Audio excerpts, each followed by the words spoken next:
Hello friends, जय जगन्नाथ। एमती बहुत लेट हो जाता ब्रेकफास्ट करी आम बाहर जाइलु। तो आम ब्रेकफास्ट छतुआ खाई जाइलु। तो आमको बहुत जोरे भोक लगुला। एमती भी बहुत लेट भी हो जाता। तो आम होटेल भी खोजुला, आम मिलू भी नाला। फाइनाल आम गोटे होटेल मिल जाता। तो आम से पहुँची कई कम को न नहीं धाई धाई कर खाई जाइलु। देखुना मो प्लेट के सफा हो एत जोर भोक लगुला। मगेलु भेज मिल कहीं बहुत लेट हो जाता। खाया सब सरी जाता। जहाँ भी था आम खाई नहीं। टेस्ट वाइज तो खाया बहुत बढ़िया था कहीं घर स्टाइल पूरा बनाई। देन आम बाहर जाइलु ब्रह्मपुर। कहीं ब्रह्मपुर गोटे सांगटा को पिक कर बहुत टाइम पर आम पहुँच जाइलु ब्रह्मपुर। ब्रह्मपुर गला बाटर एत सुंदर सुंदर भ्यू सब पड़ूला। यहाँ कहे सांग मैंने कमेंट रे यहाँ ब्रह्मपुर कौ जगह।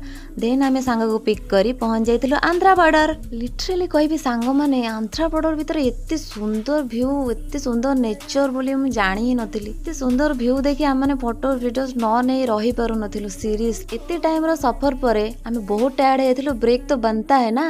आमे जाए पहुँचलु टी टाइम रे। आम पहुँची आग पछ किसी न भाभी जो रेट्रे शीत होता फास्ट आम मगई नहीं कॉफी। कॉफी पीला भितर पलि आसला आमर समोसा। कॉफी आउ समोसा दीटा जाक टेस्ट वाइज बहुत बढ़िया था।